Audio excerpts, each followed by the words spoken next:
that you provide the kids with the needed skills versus the needed knowledge that is cognitive. You have to be careful. Even though I'm always, surprised with what the Indonesians are doing, but I always tell them, why kids are doing so many activities every day? It's like entertainment outlet. The school is like Disneyland. When those kids study, because they're doing so many activities every day, the kids are busy with activities. When do they study?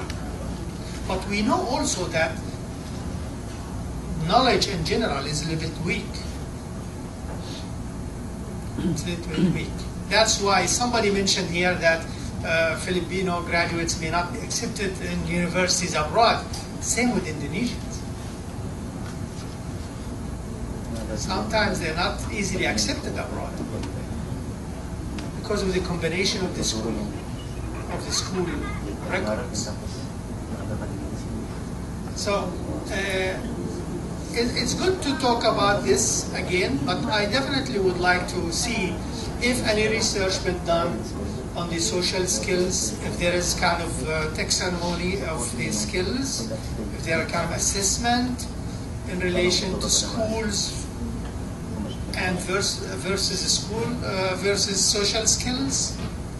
What kind of social skills we talk about? Of course, we agree that they are different from one country to another, but there are the general social skills that we all think they are common. Some others may not agree here or there, right? I don't know if I came close to your inquiry. Yeah.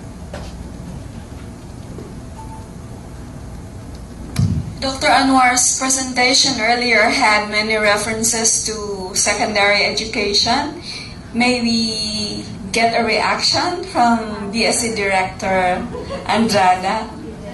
Can you come here? Here. So you can relieve me. No, here. Come join me. You can relieve me.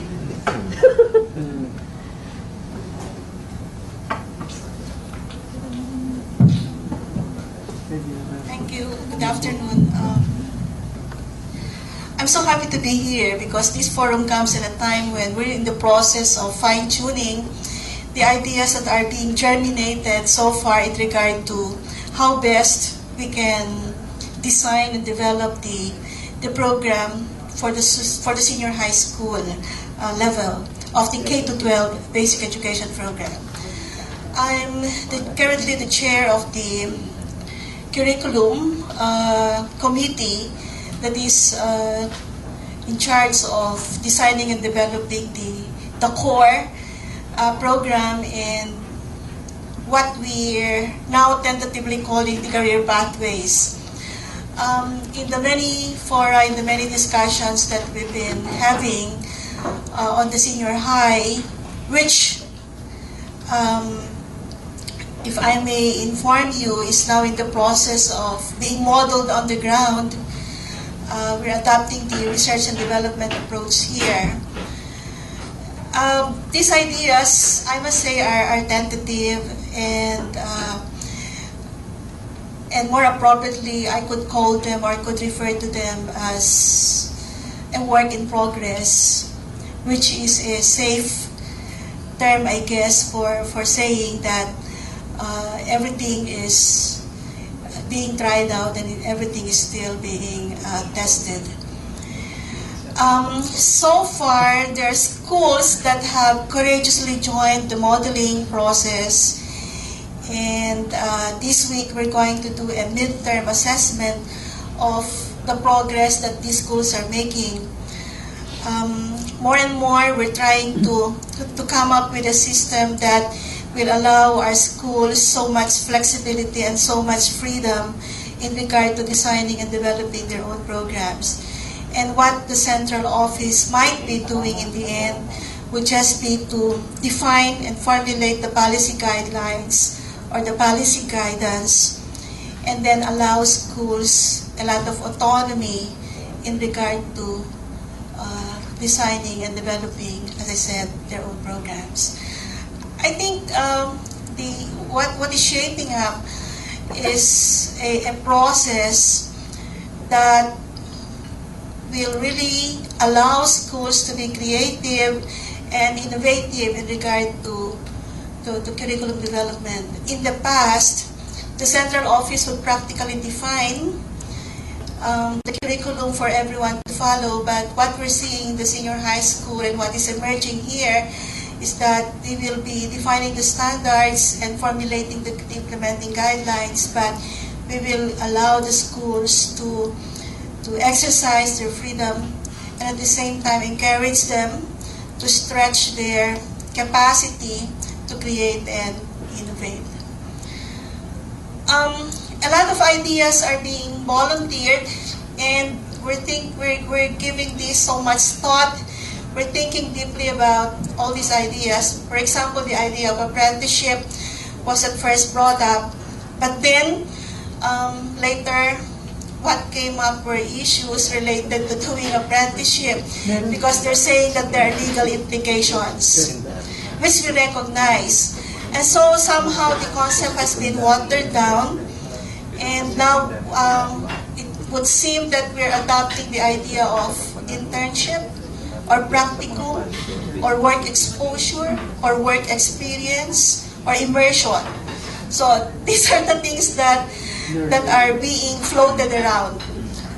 So far, we have not really decided on which terminology or which concept to adapt. The debate is very lively, it's very interesting. There are many ideas being suggested. So we're now in the process of screening and assessing which ones will be most viable given the context that we have. One challenge that we're facing is that when it comes to the secondary level, we need to contend with the fact that many of our students don't even get to complete high school. As early as first year, they start leaving school prematurely. So the highest incidence of push-outs, if Lulay would call them, would be in the first 2 years of high school. And so we would have wanted the program to address that particular issue.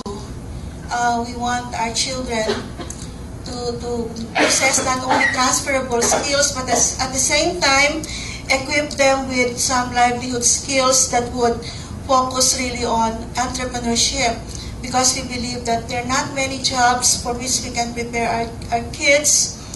And so what we need to equip them with would be skills that would focus more on entrepreneurship, and that will allow them or enable them to also teach even their parents who may be underemployed or unemployed the same skills. So as I said, these are ideas that are being tested. We're studying them more critically before we finally design the senior high school program. These are exciting times for us, and I'm so happy that these ideas are being brought up. So I thought I would just be back there listening.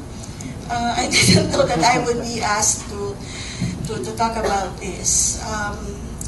So I'm noting down the thoughts that are being floated around, and anyone who would like to join us in the discussions about how best we can design the senior high school program to make it very responsive and at the same time internationally recognized is something that we would be happy to do with you. So the invitation is open to everyone.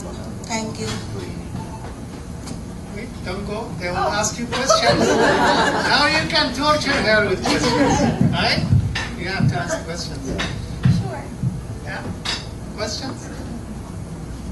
Yes, Ambassador?